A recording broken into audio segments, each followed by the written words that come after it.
Inilah Injil suci menurut Matius. Pada suatu hari, Yesus kembali ke tempat asalnya. Di sana ia mengajar orang di rumah ibadat mereka. Orang-orang takjub dan berkata, "Dari mana diperolehnya hikmat itu? Bukankah dia itu anak tukang kayu? Bukankah ibunya bernama Maria dan saudara-saudaranya Yakobus, Yusuf, Simon dan Yudas? Dari mana diperolehnya semuanya itu?" Lalu mereka kecewa dan menolak dia.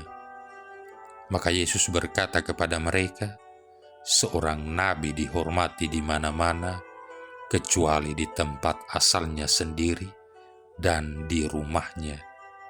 Karena ketidakpercayaan mereka itu, maka Yesus tidak mengerjakan banyak mujizat di situ. Demikianlah sabda Tuhan.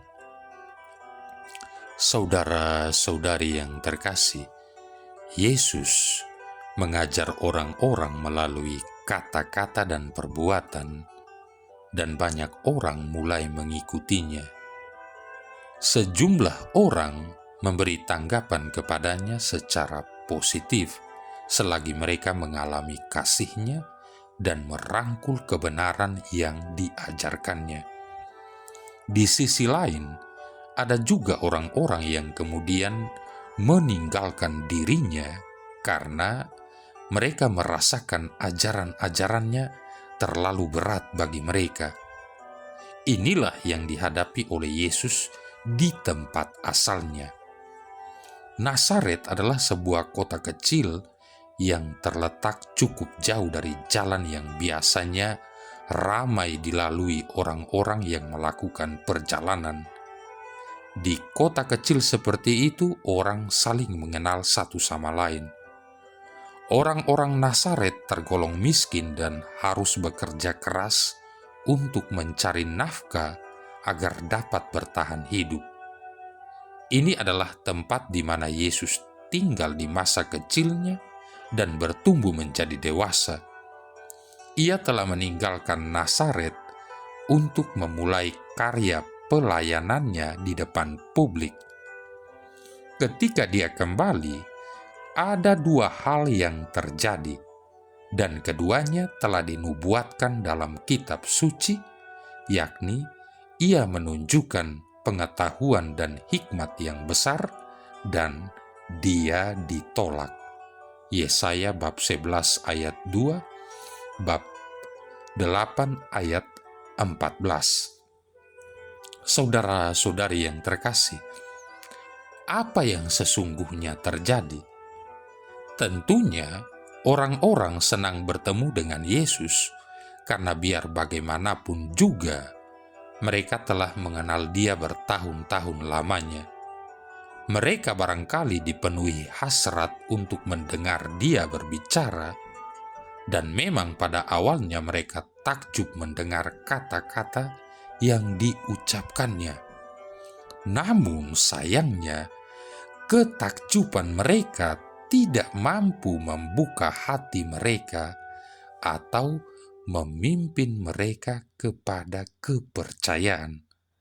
Mereka seakan mengunci Yesus ke dalam kerangka pengetahuan dan pengenalan mereka sendiri tentang Dia, dan dengan melakukan hal seperti itu, mereka membatasi apa yang dapat dilakukan olehnya di dalam hati mereka.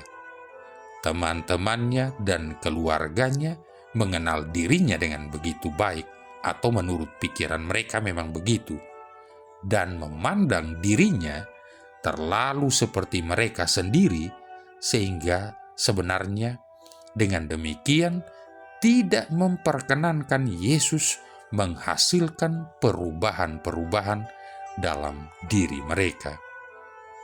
Saudara-saudari yang terkasih, cobalah renungkan sekarang betapa sering kita melakukan hal yang sama.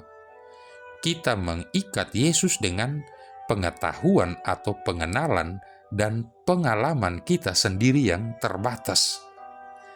Kita tidak memperkenankan Yesus memimpin kita ke dalam hidup baru untuk mana Dia memanggil kita.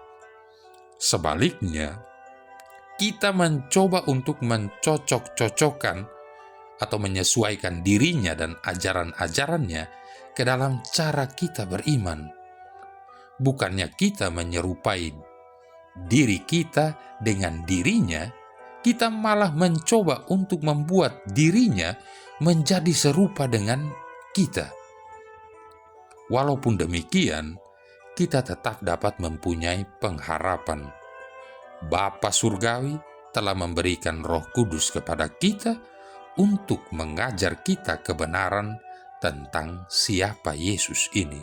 Lihat Yohanes bab 15 ayat 26. Dan memberdayakan serta memampukan kita agar dapat memperluas pandangan kita yang sempit tentang dirinya, sehingga dengan demikian hati kita pun akan terbuka lebar bagi sentuhan kasih-Nya.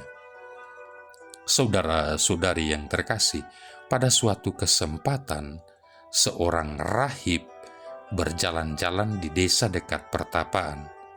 Tiba-tiba saja dia melihat abas mereka mencium pipi seorang perempuan muda. Tanpa bertanya banyak, dia kembali ke pertapaan dan menceritakan apa yang dilihatnya. Semua rahib sangat marah karena pemimpin mereka telah berbuat dosa. Ketika sang abas pulang, para rahib itu langsung menghukumnya dan mengikatnya pada sebuah tiang.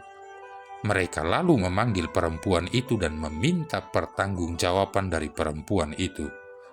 Lalu perempuan itu menjawab, "Abas itu adalah kakak sulung saya." Saudara-saudari yang terkasih, entah berapa banyak hidup yang dikorbankan semata-mata karena prasangka negatif. Abas dalam cerita tadi dan Yesus yang diceritakan dalam Injil hari ini menjadi korban prasangka. Orang-orang Nazaret tidak bisa menerima bahwa seorang Yesus yang latar belakang keluarganya mereka kenal bisa mengungkapkan hikmat sedemikian hebat. Prasangka yang mereka miliki telah menghalangi mereka untuk mengerti pesan yang disampaikan Yesus. Mari kita bertanya pada diri kita sendiri, bagaimanakah hubungan kita dengan Tuhan selama ini?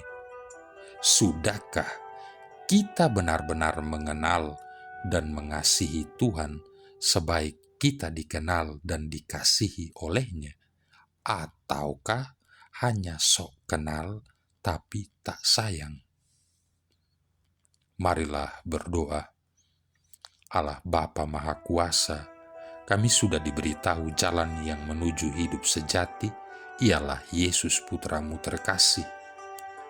Semoga kami mendengarkan sabdanya melalui Dia yang menjadi manusia sama seperti kami, sebab Dialah Putra-Mu Tuhan dan pengantara kami yang bersama dengan Dikau dalam persatuan Roh Kudus hidup dan berkuasa, satu Allah sepanjang segala masa. Tuhan memberkati kita sekalian, Bapa, Putra, dan Roh Kudus.